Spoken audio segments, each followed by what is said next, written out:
Okay, John, we're in the heart of Mayfair, the most expensive place on the Monopoly board. People are living pretty well here. This is a place where your city slickers are, your hedge funders, your equity firms, your CEOs of big corporations. But not everybody is living like this, are they?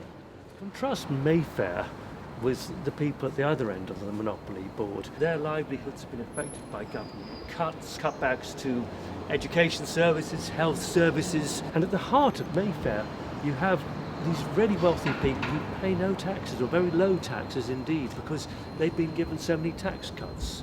And we have to ask, who benefits from the tax cuts? We were here in the 1980s. The big idea here is cut taxes for the rich and cut taxes for the big companies, and they'll invest more in jobs, and because of the growth that investment will yield, you'll have more government revenue to pay for. And that's a very seductive argument. You see politicians across the board thinking that's great. The trouble is, it never happened. It didn't happen in the 1980s, and it's not going to happen now. So what does investment actually mean? What's good investment, and what's the kind of investment that we don't want? Britain has one of the worst productivity rates in Western Europe because for a very long time we quite simply haven't been investing in training our workforce, in research and development in new products and new services. Too much of it is going into mergers and acquisitions. The City of London really specialises in mergers and acquisitions. Now what that means is in buying up existing companies and merging them with other companies, or in acquiring companies in order to create monopolies. And either way it leads to monopoly situations. If you look at the high street, you see all the small shops that used to proliferate on the high streets have largely gone. They've all been merged into these gigantic global chains because they have monopolies in their areas. They're able to raise prices, which has certainly affected ordinary working people. But rich people get much higher profits, and that's why the house prices in Mayfair are so extortionate. A lot of the investment also goes into speculative trading, pushing up real estate prices and pricing residential property out of the market for most young people in Britain. Around Brexit, we've had a lot of speculative activity on currency, sterling, and that's been very harmful. People have been making fortunes. The good investment, of course, is the kind of investment we want which is going to create good jobs, productive jobs, invest in training, investing in new products and so on. That kind of investment is harder to attract because it needs a really strong government investment in infrastructure, in training, in education, in research and development, and that requires high taxes. So these tax cuts is all part of a race to the bottom between nations.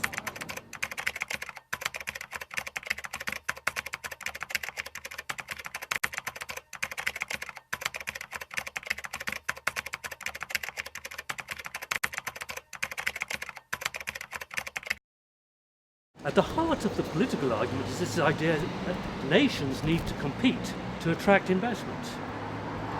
And that's nonsense, because nations... It should be companies that compete, not nations. That's exactly it. It's companies that should be competing, and that should be bringing prices down. This race to the bottom is having a dramatic effect on the way that democracy works, because essentially what the politicians are saying is we can't do what the people actually want us to do, because investors won't come to this country unless we give them the tax cuts and cut the social protections, cut worker protections and cut environmental protections. We're going towards a situation where countries are not even attempting to cooperate with one another on things like information exchange between tax authorities to stop the big companies from evading and avoiding tax, in terms of better regulation to stop companies from completely wrecking our environment. For many years around the world I've been hearing that Ireland is the case study which proves that tax competition works and that governments must lower taxes for the rich and for the big powerful companies. The real story is when they joined the European Economic Community in the 1970s, they became one of the biggest receivers of subsidies from the European Union. Development funding, social funding, all this money flowing into the Irish economy, not least from the Common Agricultural Policy. And that stimulated their economy in a massive way. It wasn't the tax rates or the tax cuts. It was just the cherry on the cake for those big investors. And the thing is, we're all paying for these cuts. Since the 1980s, the rich have had their taxes cut, progressive income tax, corporate income tax, inheritance tax. What's gone up is value-added tax, which was initially introduced at a rate of 7.5%. Now it's 20%. Now that affects every single household in Britain. So they give tax cuts to the richest people. At the same time, they've been raising taxes on the lowest income households. So how should taxes actually work in the public interest? We live in a capitalist society where wealth and income are extremely badly distributed between the people who own capital and the people who actually work and create value.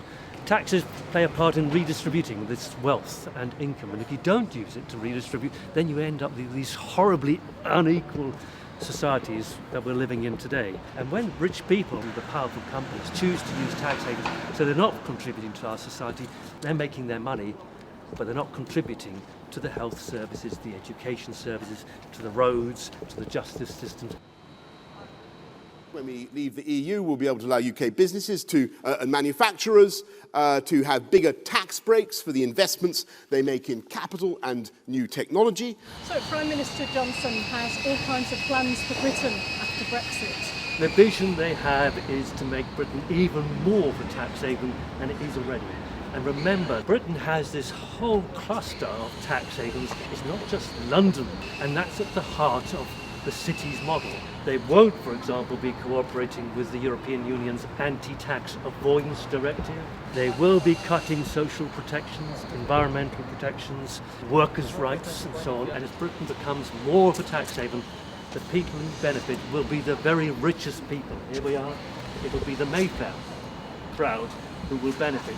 I think virtually everyone else in Britain will lose out as a result of this move towards making Britain even more of a tax haven than it is already. Kansas is perhaps one of the most notorious examples of this. Back in 2012, they went full on cutting taxes for the rich, saying this will lead to more investment, more jobs. Their revenues collapsed. They had to cut back on education services, on health services.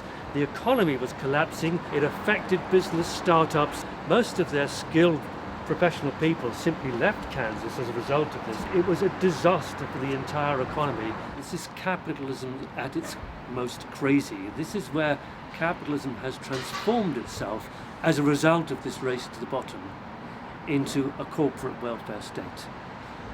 And the beneficiaries of the corporate welfare state are the richest companies and the richest investors in the world. So Amazon is the richest company in the world. They started off a big competition between different states in the United States to bid to be the lucky one to host their second headquarters. States which have absolutely no monies to spare whatsoever because of tax cuts and the need to maintain their welfare states started to bid billions of dollars to attract Amazon's headquarters. We'll take $10 billion in tax burdens and shift them off you onto our local businesses and residents. $15 billion in refundable tax credits. $20 billion in direct kickbacks. $30 billion in unmarked, non-sequential bills. 50 billion taxpayer dollars in an untraceable overseas account. That's yours for the taking. We're no longer supporting and providing for the most vulnerable people in the world. We're supporting and providing for the richest people in the world. And another really interesting case of that is the Walton family who own Walmart.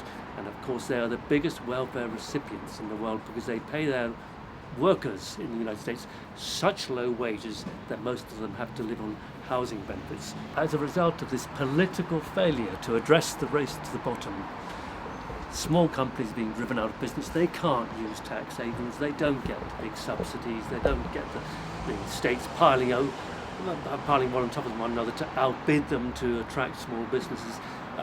They're being squeezed out. The big businesses are reinforcing their monopoly positions. Everybody is worse off. Everybody's worse off apart from the very richest people on the planet.